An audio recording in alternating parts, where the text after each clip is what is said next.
LP3 Sulu menginginkan ke depan agar supaya kami punya keinginan dengan tema Bangun Sulawesi Utara menjadi corong NKRI di BPNUKHP. Subtema optimalisasi dan alokasi dana untuk Sulawesi Utara guna proses percepatan revitalisasi kawasan perdagangan menuju perlakuan kawasan Indonesia khusus dikenal dengan istilah KEK. 6 program konkret yaitu membahas pertahanan keamanan Sulawesi Utara, agrobisnis, pendidikan, kesehatan, pariwisata, serta perikanan dan kelautan. Kenapa LP3 Sulut ingin untuk melakukan hal seperti ini? Ini percepatan agar supaya Sulawesi Utara bisa berkembang pesat dan maju ke depan. Dan kami melihat persoalan tentang semangat otonomisasi daerah, hak yang diberikan oleh pemerintah pusat kepada pemerintah daerah untuk mengatur dan mengurus rumah tangga daerah itu sendiri, itu tidak sejalan. Ada dua persoalan daerah yang paling krusial menurut LP3 Sulut, yaitu KKN dan minimnya pendapatan daerah sehingga pemerintah daerah tidak mampu memberdayakan ekonomi untuk kepentingan masyarakat yang ada di daerah.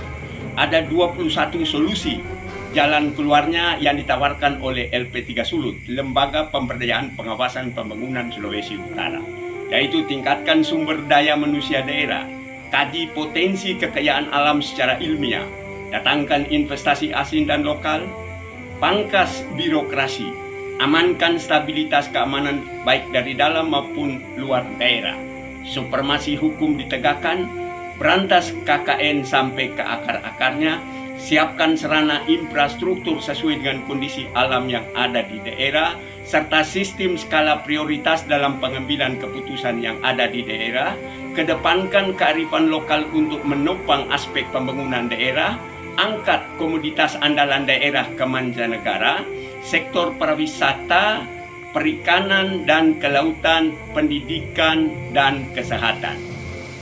Buka sekolah keterampilan, buka hubungan bilateral kerjasama antara mancanegara, pengiriman tenaga skill serta pembantu rumah tangga dan perawat-perawat, berdayakan potensi kekayaan alam berdasarkan geografi daerah Sulawesi Utara, benahi regulasi bisa tercipta iklim investasi yang sehat, ciptakan lapangan kerja untuk mengangkat daya beli masyarakat. Yang terakhir, LP3 Sulut akan menyewakan kantor sekretariat untuk Jakarta, mengajak DPR RI utusan daerah Sulawesi Utara bekerja sama untuk melobi anggaran pusat dibawa ke daerah. Dalam konteks kepentingan di bidang ekonomi, LP3 Sulut tidak akan main-main. Dan LP3 Sulut akan mengajak investasi asing dan lokal silakan masuk Sulawesi Utara. Lembaga Pemberdayaan Pengawasan Pembangunan Sulawesi Utara akan siap membackup birokrasi maupun regulasi yang mengancam menyangkut masalah soal investasi enggan untuk masuk ke wilayah-wilayah daerah Sulawesi Utara. Dan kami mohon agar supaya Presiden juga dalam hal ini memberi ruang kepada kami Sulawesi Utara, dan kami Sulawesi Utara merupakan anak bangsa yang setia kepada ideologi negara, ingin mau melakukan perubahan dan ingin keluar dari krisis yang saat sekarang ini melanda bangsa ini. Karena jangan sampai penderitaan itu akan membawa masyarakat ke depan yang lebih tidak kondusif lagi. Justru karena itu, maka kita mengajak semua elemen, mari kita berpartisipasi untuk mendorong, untuk memberi apresiasi pemerintah pusat terhadap dengan situasi kondisi investasi yang diberi ruang untuk masuk ke wilayah daerah masing-masing. Dan menyangkut masalah soal penegakan supremasi hukum, LP3 Sulut menginginkan Kapolri baru di masa yang akan datang akan menunjukkan sikap yang dijadikan contoh, jangan rakyat kecil. Yang dijadikan contoh adalah penyelenggara dan pejabat negara. Agar supaya penegakan supremasi hukum jangan ada kesan tumpul ke atas tapi tajam ke bawah. Dan itu kami sangat berharap dan kami yakin Kapolri baru akan bisa untuk menentukan hal itu apa yang diinginkan oleh seluruh rakyat Indonesia. Persepsi antara pihak institusi polisi dengan semua elemen masyarakat dan merasa kita bersama-sama untuk ke depan melakukan sebuah perubahan bangsa ini agar supaya keluar dari krisis. Menyangkut masalah wacana dalam konteks korupsi, penegakan supremasi hukum, kami mendesak Presiden agar supaya hukuman mati itu harus berlaku bagi koruptor-koruptor yang betul-betul menyengsarakan negara ini secara tidak langsung. Dia memporak-porandakan bangsa. Apa bedanya kasus narkoba dengan kasus korupsi? Narkoba adalah kasus hanya regenerasi muda yang dihancurkan, tetapi kasus korupsi bangsa yang dihancurkan dan semua elemen negara itu pasti akan merana dengan kebenaran kalau itu tidak ditujukan oleh pemerintah. Saya mengajak kepada semua elemen masyarakat bahwa pemberantasan kasus korupsi di Indonesia kita jangan semata-mata hanya berharap kepada KPK. Semua elemen masyarakat ini punya rasa tanggung jawab termasuk pemangku jabatan kekuasaan. Situasi saat sekarang, partai politik, KPU, Panwaslu, dan Bawaslu yang saat sekarang ini memiliki hak otoritas dalam hal untuk melakukan pencegahan seperti ini. Kenapa kita tidak bersama-sama untuk menolak money politik itu merupakan ruang untuk masuk melakukan sebuah tindak pidana? Tetapi kenapa? Saya rasa semua pejabat negara tahu persoalan-persoalan money politik ini adalah kejahatan. Tapi tidak ada satu pun yang siap melakukan. Pertanyaannya, siapa yang sebenarnya punya kewenangan untuk melakukan eksekusi terhadap aturan yang ada sekarang?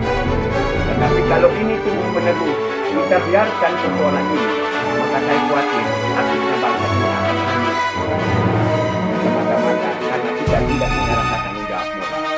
Kemerdekaan bangsa Indonesia yang dipikirkan oleh pahlawan kita, tetapi bukan untuk dihancurkan, tetapi kita punya niat yang tulus ke depan. Bangun bangsa ini diteruskan dari perjuangan.